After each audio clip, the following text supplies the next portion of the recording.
Hello and welcome to Enlightened Empaths, your community for the spiritually awakened, where we discuss, explore, and connect with fellow empaths, healers, intuitives, and seekers.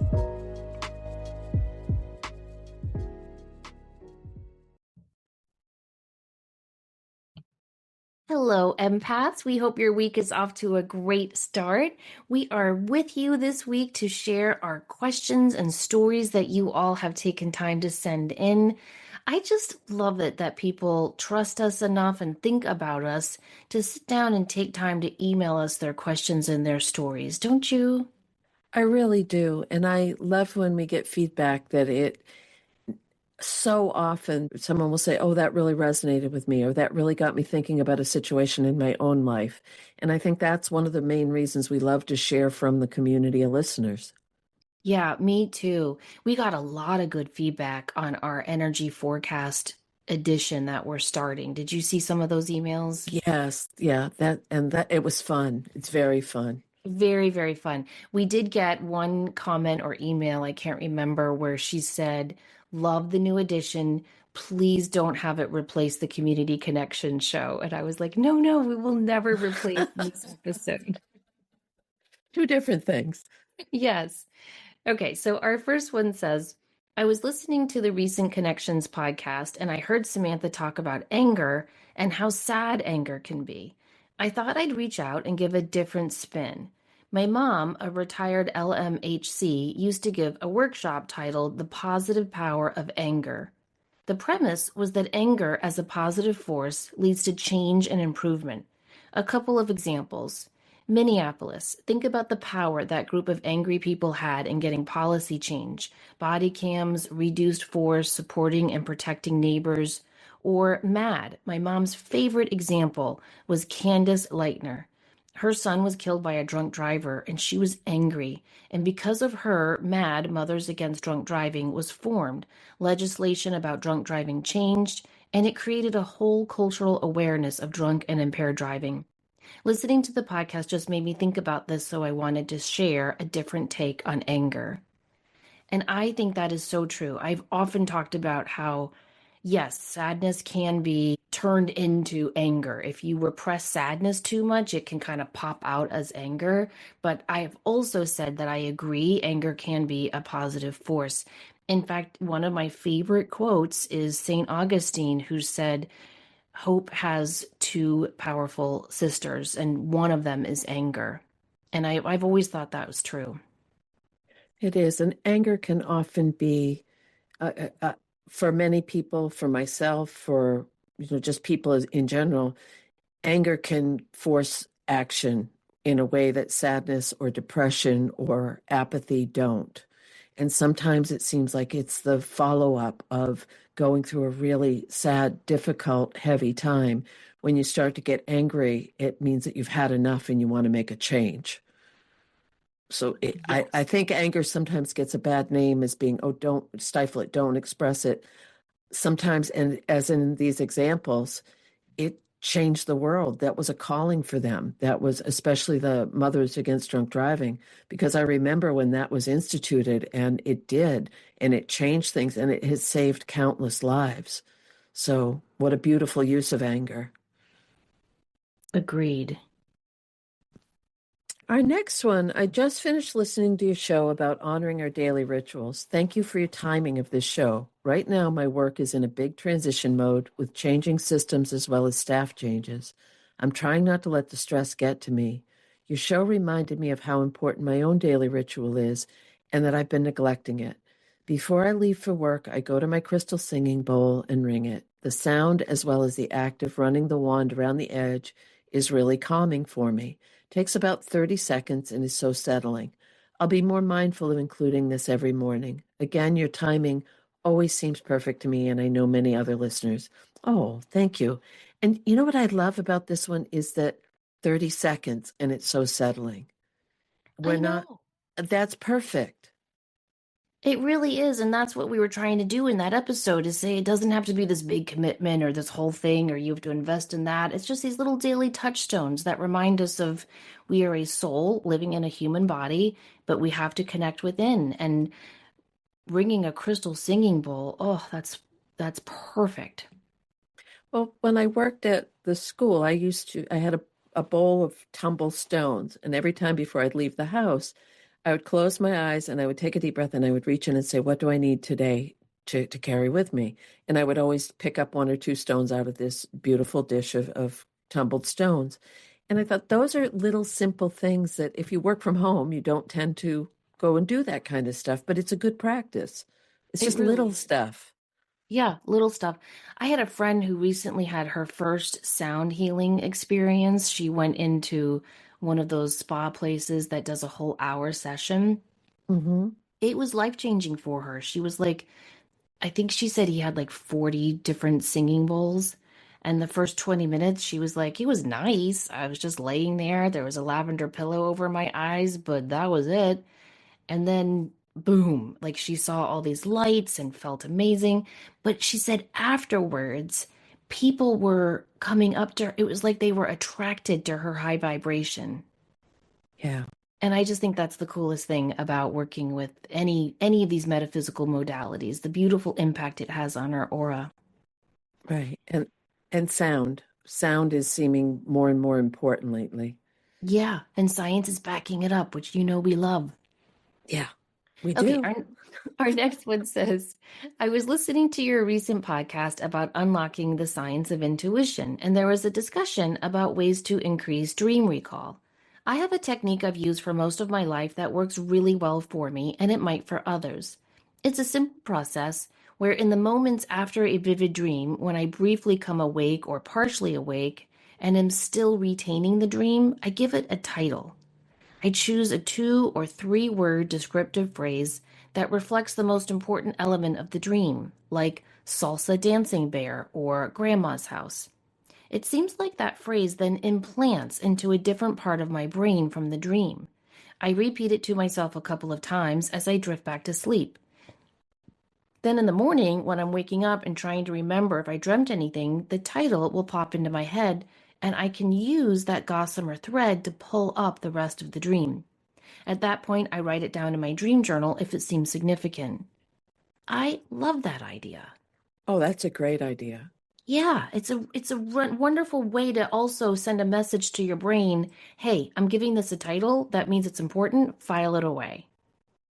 Well, sometimes if I wake up and I'll in the middle of the night and I'm not feeling like I want to get a light and the notebook and all that stuff, and I'll just scribble down big blue bus or something that just in and that can sometimes be enough to trigger the dream when I wake up in the morning. So I think giving it a title is even better.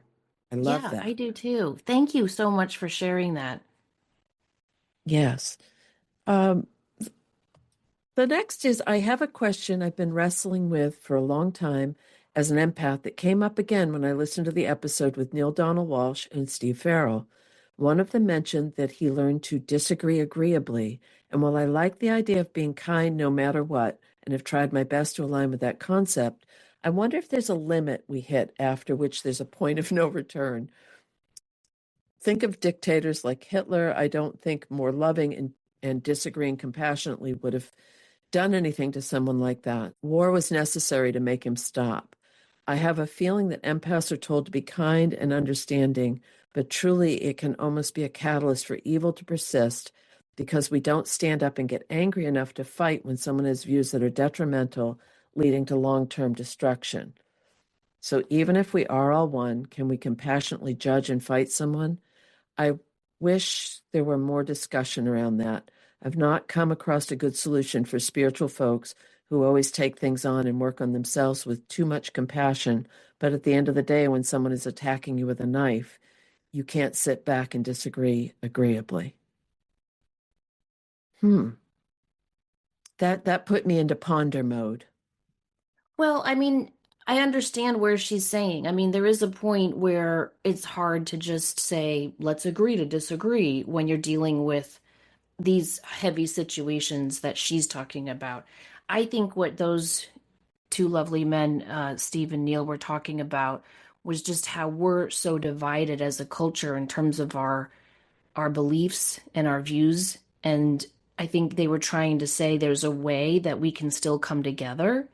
That's something that Deb and I It's one of the reasons we started our podcast, was to show people that a Catholic and a pagan can be friends and have stuff in common. And there doesn't have to be, well, you believe this and I believe that, so we can't talk. But I understand she's saying when it's a big situation like this, what do you do? Exactly. And that's a really good way to describe it because I think what flashed in my mind is whether it's popular or not, but the bell curve and the demographic across any population, there are going to be extremes on either end. And I think a lot of the things that are that level of evil are the extreme. But if enough of us that are in that center part of the bell can come together in unity, it's going to push those extremes further and further and further out and lessen them. I would love to think that's the case.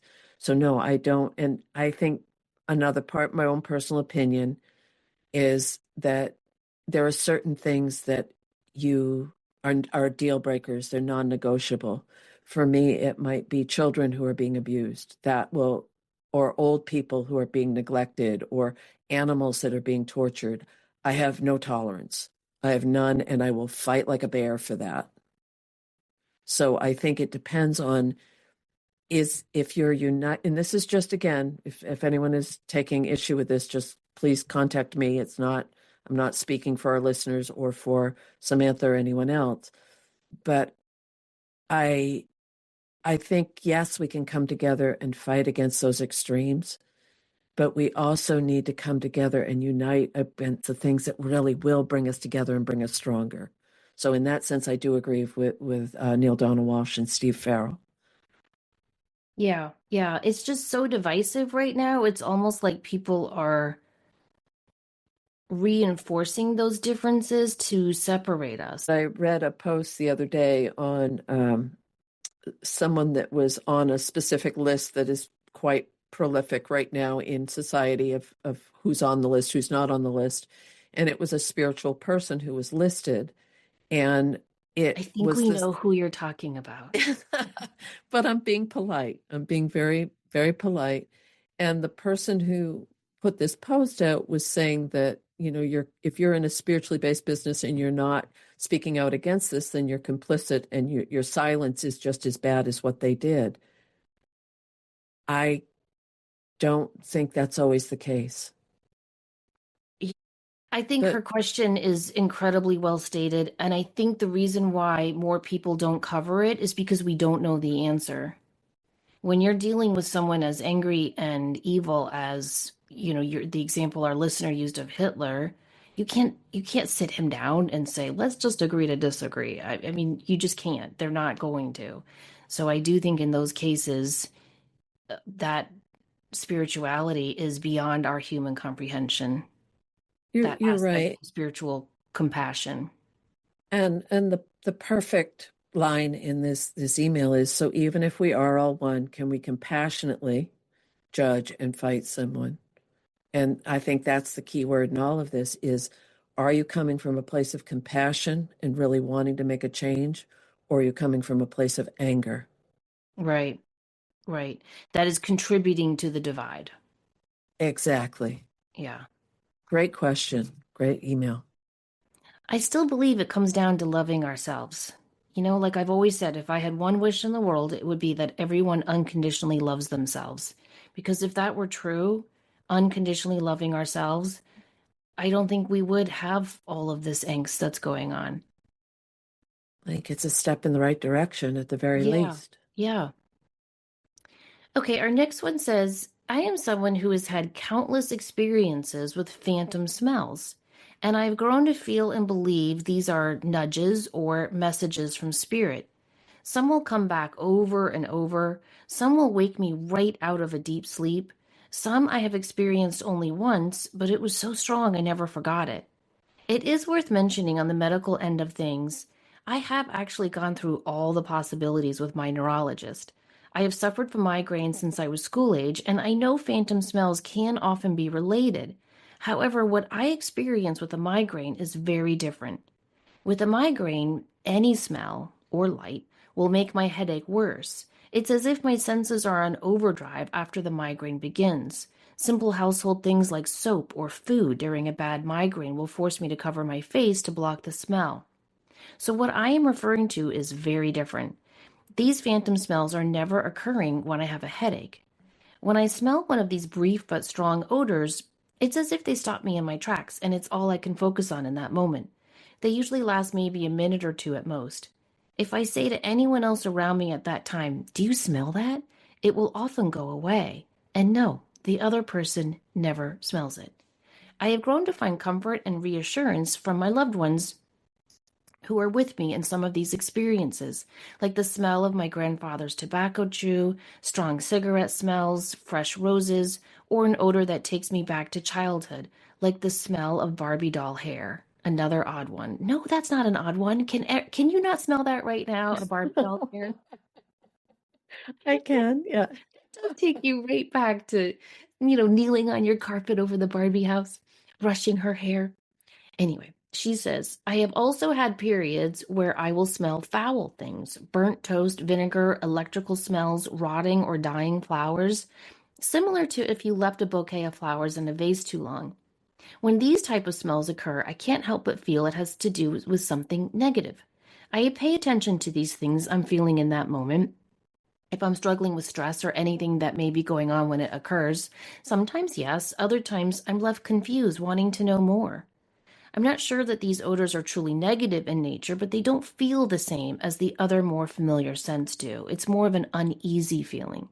I also wonder if somehow I am picking up on something from other people I am around when this happens, which I suppose could be possible. My question for you both comes from a discussion I was part of with a sort of spiritual circle I am in. I was shocked to hear how many feel this is not a true psychic ability and should not be counted as one of the clair senses. I have thought myself in the past, I have thought this way myself in the past, but after so long of this happening to me, I can't help but feel this is a real phenomenon. It's like a zing that makes me stop, and it's like I have no choice but to pay attention. It is hard because while I am a spiritual person, I really do not consider myself to have any psychic or medium type gifts. Yet this is very real to me, as you can see from my story. Do you see this type of sense as an ability of some kind, and have you ever encountered those who do not think it is a legitimate clairsense? Would love to hear your thoughts. Thank you. I have a lot of thoughts. All right. Okay.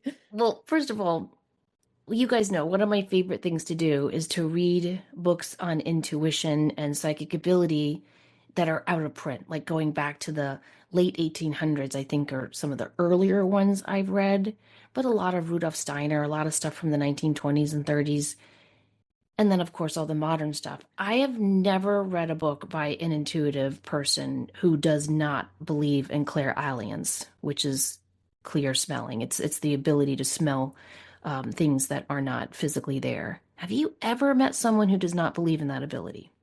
No, Yeah, no, I've it's. never have. I mean, even if you look back to some of the, I mean, everywhere I've looked, I've seen that's a clair ability. So I just want to start with that. Secondly, I want to start with your comment when you say, I do not consider myself to have psychic or medium type gifts. Just want to put on my little bossy boots for a second because I believe everyone has psychic and medium type gifts. And I don't think they're gifts, I think they're natural abilities. We have a sixth sense, we all have it, and we all can develop it and work with it even more. Thirdly, when you are smelling those comforting smells, I agree with you 100% that it is your family on the other side who is visiting you. And that is one of the ways they're letting you know that they are with you. When you smell the negative smells, we've had this question before and years ago. And I think I shared then, my sister, my older sister, is like into this stuff, but not into this stuff. Do you know what I mean? Like she's definitely got intuitive ability, but she also has like a really big career and is focused on all of that stuff. But she's interested, and she started having this thing happen to her years ago. If she was around a negative person, she would smell these weird odors that this listener's talking about. And so I really looked into it, and then I tried to tune into her energy. And what I came up with, Denise, I think she can smell their aura, their energy. And I think if you're around someone who's negative, or if you're around someone who's about to hit or is going through a negative patch on their journey, I wonder if people who have this clair ability strongly, if they can smell it. Makes sense. It's a for the person who might be a little doubtful of, am I doing anything psychically or as a medium? Smell is a natural sense that we have. You're having a physical sensation. So that could be another way that they're saying you really do have something here. And I agree with you. It's just an ability. We all have it to varying degrees. And it's a muscle, and if you work it, it will get stronger.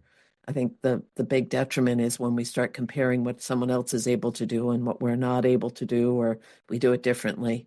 But I think also that the randomness, the spontaneity of a smell coming in is also a good indicator that it's coming from spirit and not from, delusion. And I respect that this person did a neurological to see if there was something else going on. Yeah, because I know what he or she is talking about. That feeling, it happened to me just last week. I have been out of the psychic closet for well over 20 years. I teach this stuff, I live this stuff. You think it wouldn't shock me. And I was just going about my business with some friends and I smelt a man's cologne out of nowhere. And it stopped me in my tracks. And I said, "Guys, where is that coming from? Do you smell that?" No one else smelled it. And I kind of was like, "Oh my gosh, what is that? Who is that?" Didn't smell like my father's cologne. I couldn't place it. And it does stop you in your tracks when you're not expecting it. Do you still have that feeling of like, whoa, what is that? Who is that? Oh, yes. Yes, very much so. And it seems to come in waves where it's more common, and then I'll have a long spell where it doesn't happen. Yeah, yeah, that's true. I wonder why that is. I don't know. But what do you think about being able to smell negativity?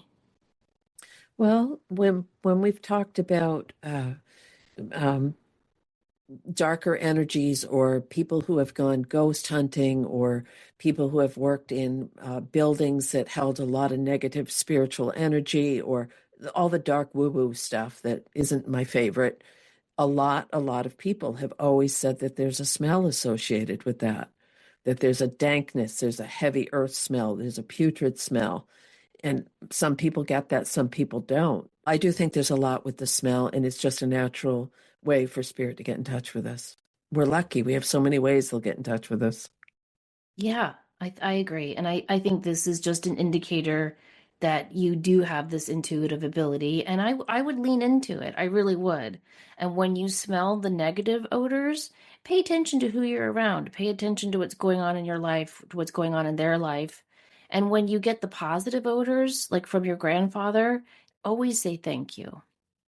Yes, yes. And there are certain ones that will show up for specific people.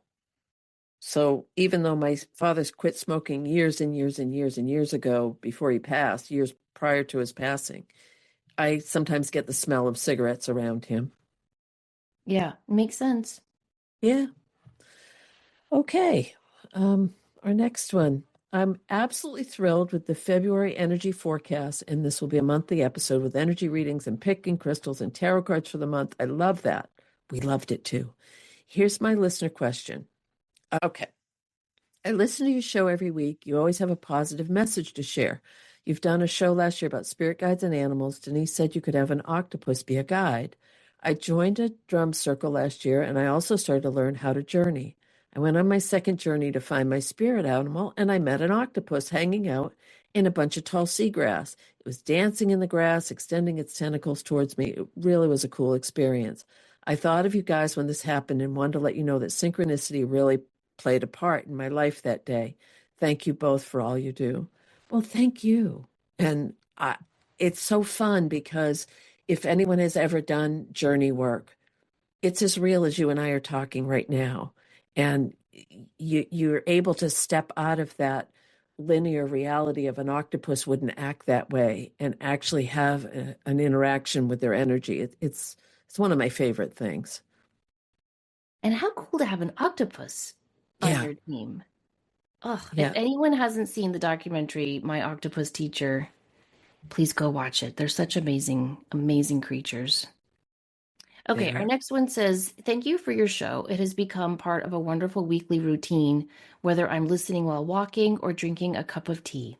The episodes about narcissistic parents were especially healing and eye-opening to me.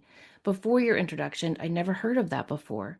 Additionally, I am so excited about your new monthly astrological outlook episodes.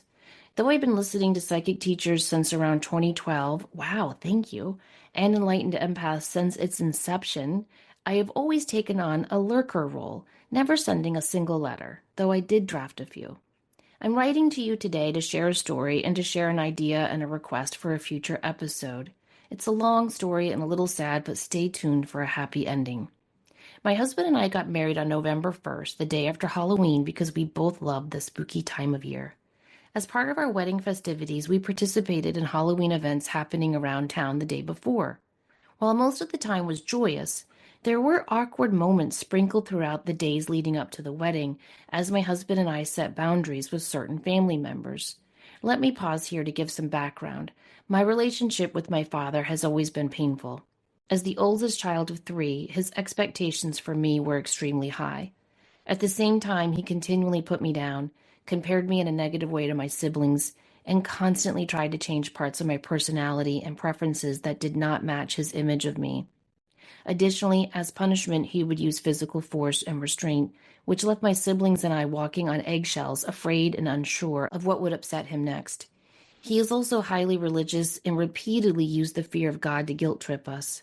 Despite his high expectations for me, he has belittled or ignored my accomplishments as an adult.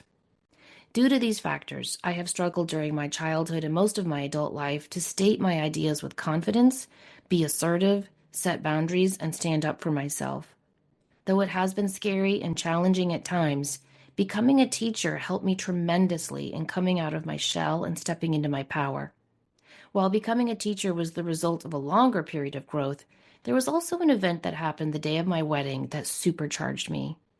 While my husband and I were on a walk the day before our wedding with family and friends, we saw a pair of witches.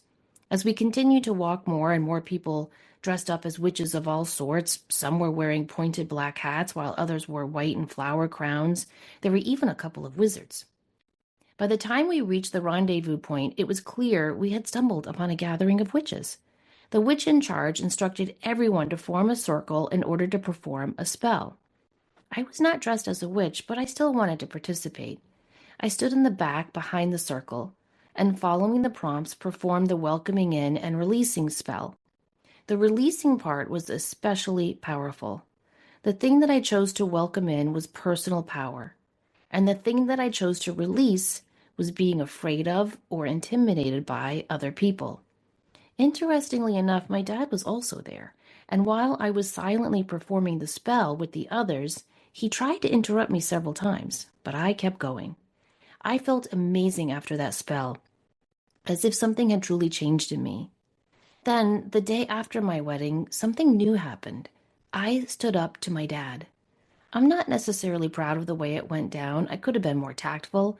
However, it rose up out of me like a fire finally being released. During a dinner, my dad took over the whole conversation, speaking loudly, joking, and locking me out of the conversation. This was painful for two reasons. One, he had hardly spoken to me the entire trip. The only comment he had about my wedding was, quote, "It was certainly non-traditional." And two, my husband's family's house had always been a safe space for me, a place where I had a voice, and now suddenly I felt like he was taking over the room again as he had when I was a child, and my safe place was no longer safe. I forced a couple of words into the conversation, and my husband, noticing that I was getting stressed, motioned to me a symbol that it wasn't worth competing with him. However, as my dad continued to brag about himself and make stupid jokes, I couldn't take it anymore and retorted back at him. Then I thanked everyone and left because I realized I was reaching my breaking point. While getting into my car, my dad approached me. I hoped he was coming by to say sorry or goodbye. Instead, he said, "Sure hope I can see your new house sometime." I told him directly that he was welcome to call or text about planning a trip anytime. However, We need to find a time that works for both of us, not just him. I told him that it was unfair for him to keep asking my husband and me to drop everything when he was just passing through, and that from now on I would like to choose times that work for both of us. He mumbled a response and left. Though it didn't go as cleanly as it could have, it was painful to speak my truth, messy and unplanned. This felt like a huge step forward. I no longer want to feel trapped in environments where I feel uncomfortable, and I no longer want to stay quiet. I think this story attests to the power and magic of shared positive intentions. It was truly powerful how an age-old dynamic was able to shift thanks to the power of the witch's spell. I think that some of the power came from the hard growing work that I had done, but I also think the spell acted like icing on the top, helping to unleash my inner fire. I hope that this story can encourage others who are dealing with difficult family dynamics and who are seeking to come into their own personal power. It is an ongoing journey, but at last, I think I am winning. As a side note, despite the icky behavior from my dad, the wedding was absolutely beautiful, and I was deeply touched by the outpouring of love and acceptance from my husband's family. While my dad has always put me down for being a vegetarian and claimed, I just don't know how to cook for you, despite many simple suggestions I gave him, like leaving meatless spaghetti sauce on the side, my husband's family cooked an amazing meatless meal, truly honoring who I am. Wow. Okay. I love everything about this story. I agree with her that she did the work. She did all of the work to become a teacher, to meet her love, to find this safe space with her husband and his family.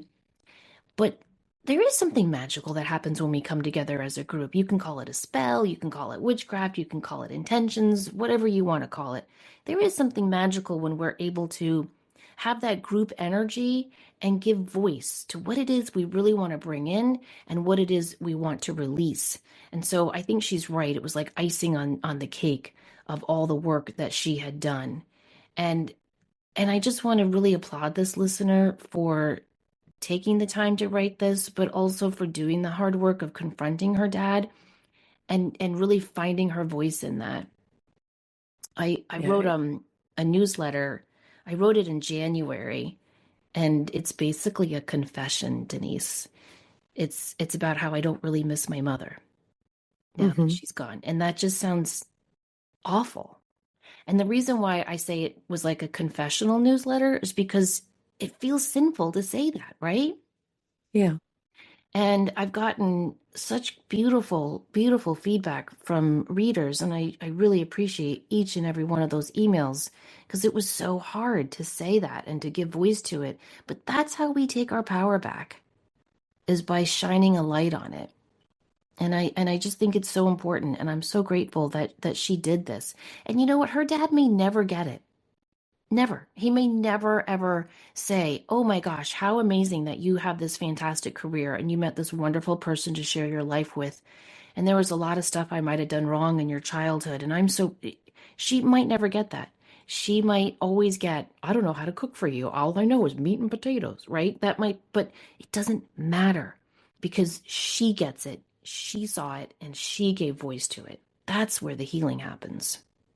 It really does. And from a woo perspective, I don't think it was happenstance that she just ended up with the group of witches to do that right before her wedding and to set those boundaries. It feels like it was very divinely led.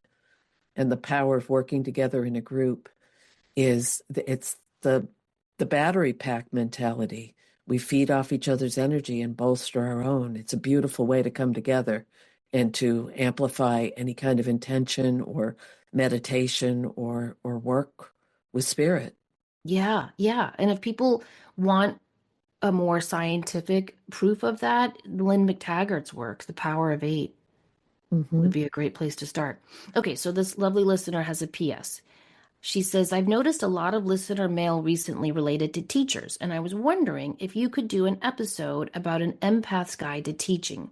Things I wonder about are strategies for releasing and disconnecting from student energy at the end of the day, as well as tips for not taking on guilt or taking on less guilt when students experience failures.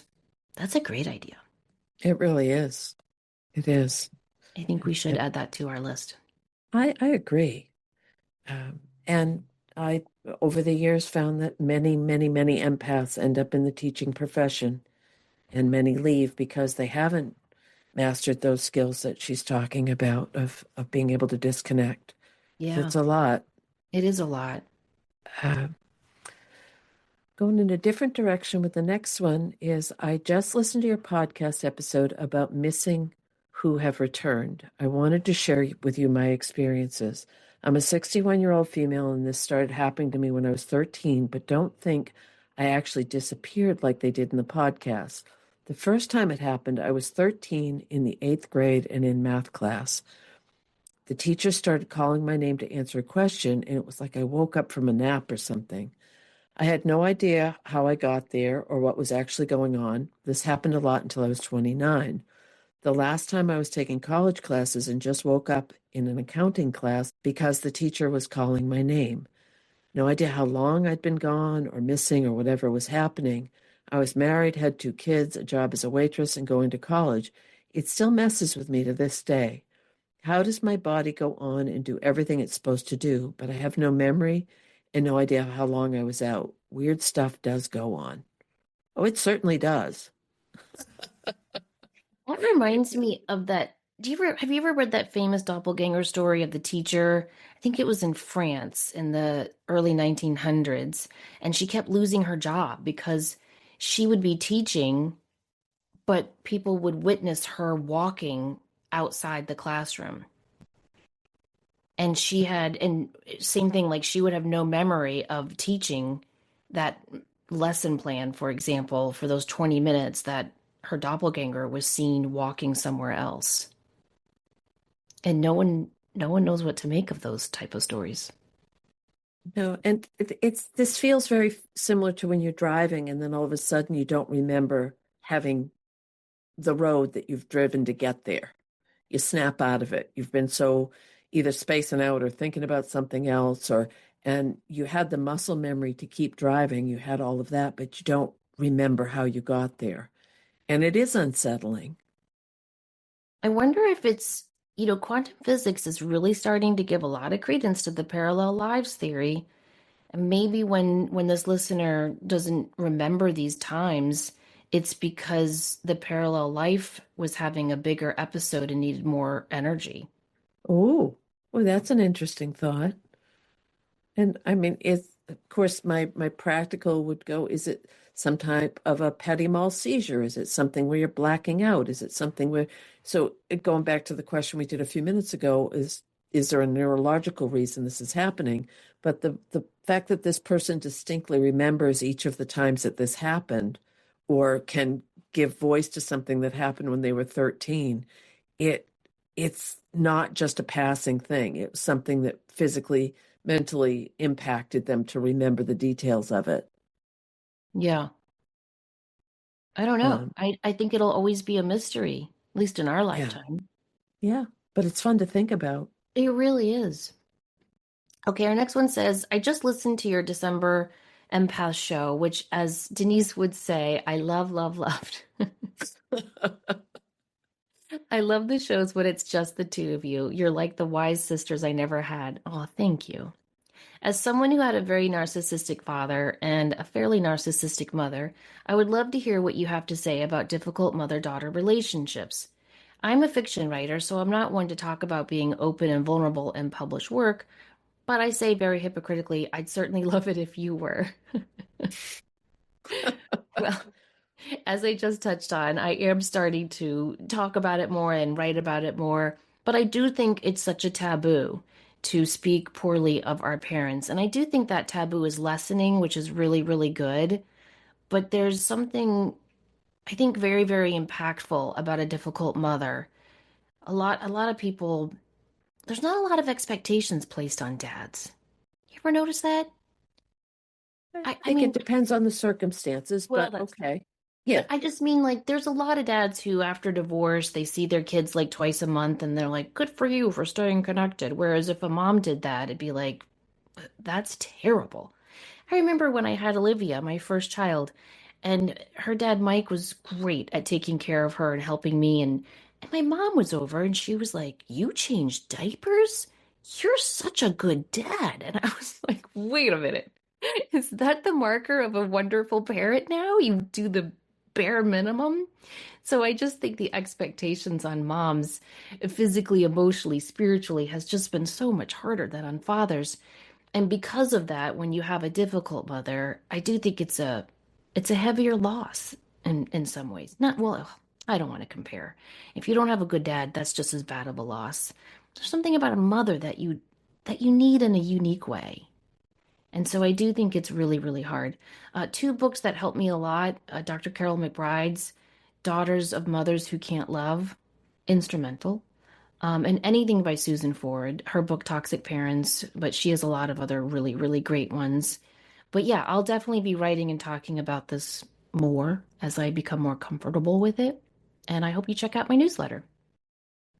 Beautiful, beautiful, beautiful. And from personal experience and from speaking with many people, it seems to be a correlation a lot of times that difficulty can be when someone is stepping into the trauma and releasing the grief that someone in a previous generation might not have been able to. Yeah. And I wonder if that adds to it as well. I think it does. Yeah, it's important work. Yeah. Um, but to continue in the same kind of a theme, I'm learning that my lifelong oversensitivity is really me discovering I'm an empath. I'm very interested in exploring clairsentience and opening up to my psychic intuition. I'm so excited by it all that I find myself being extremely impatient. I want it all to happen now because I've decided I'm ready. I'm wondering what advice you may have on how to let go of that. I feel like my impatience is getting in the way of truly experiencing the process. I'm also wondering about chakras. I'm a school counselor and exhausted every day by my absorption of everyone's energy.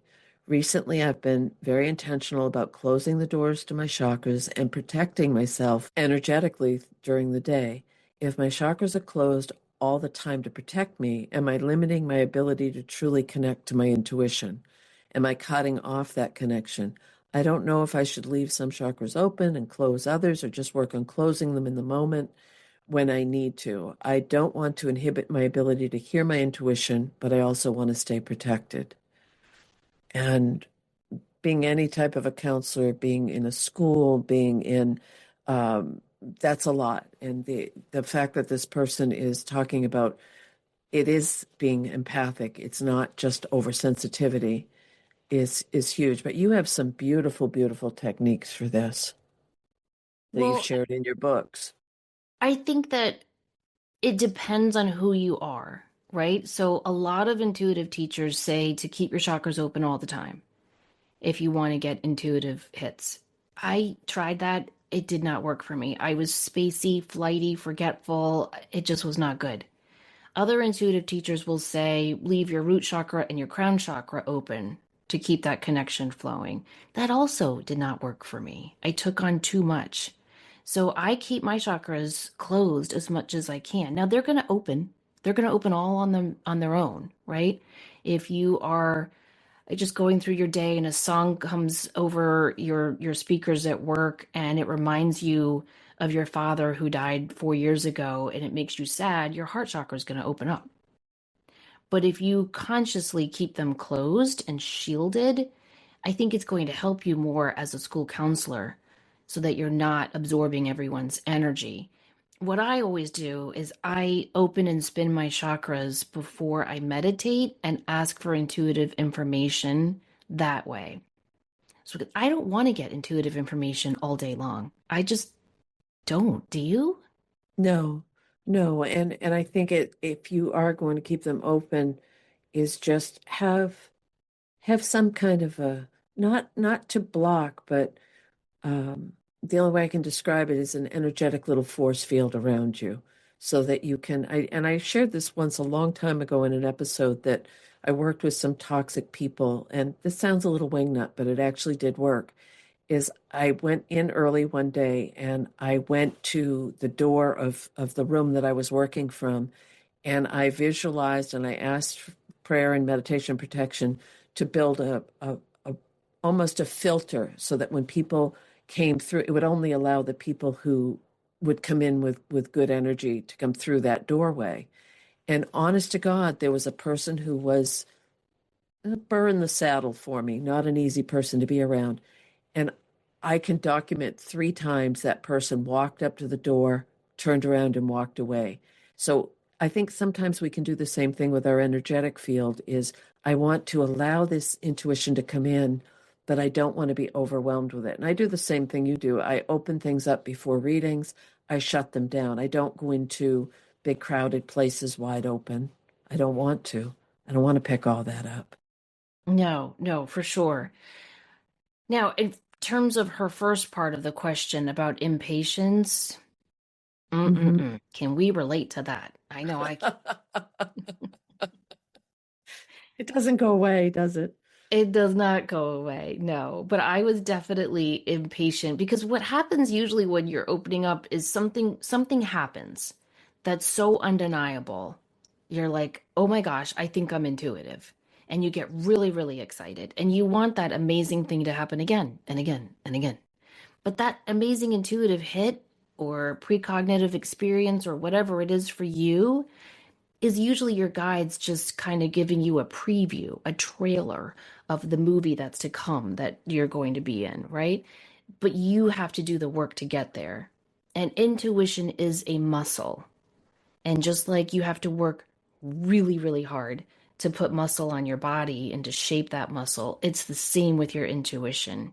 And that work is going to be different for everyone. Everyone has a different path to unlocking their intuition. It does take consistent effort, time, and practice. It could be a weekly group intuitive development circle. It could be classes that you take online.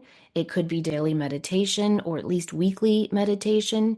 It could be all of those things. But you have to find your own path and just know that the impatience, I get it. I don't know anyone really. Well, maybe Gordon Smith. Remember Denise, he sat in that circle for what, 7 years before he got anything?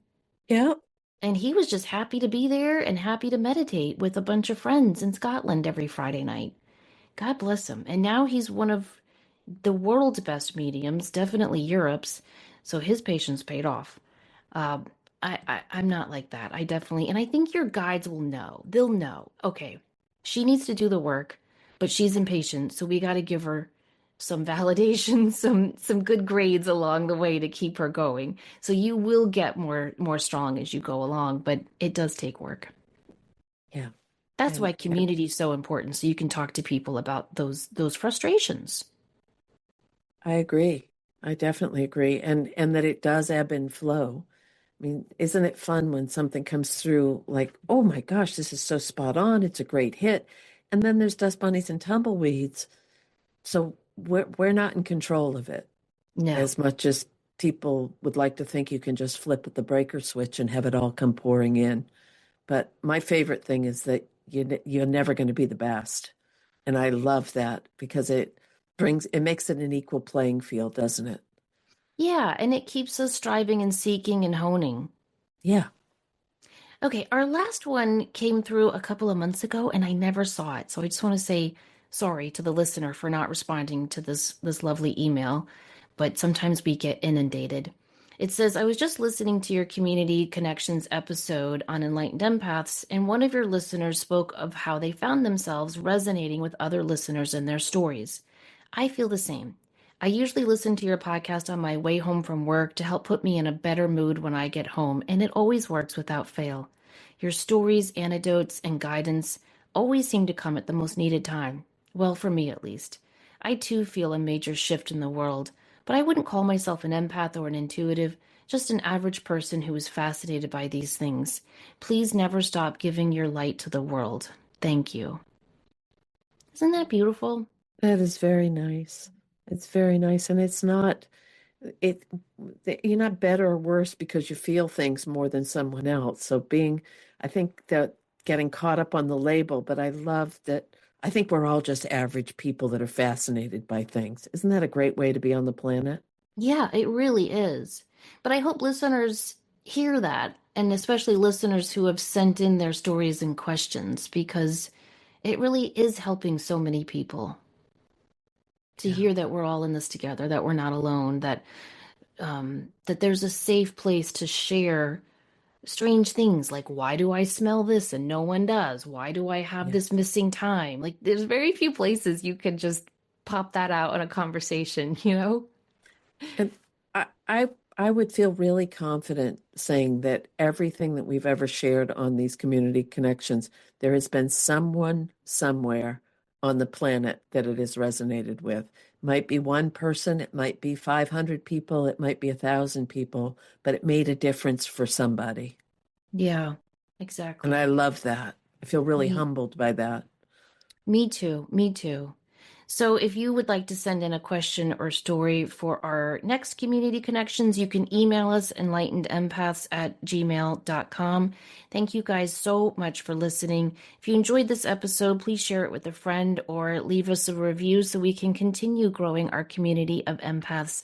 Remember, as always, to show up, do great work, and share your light. Take care.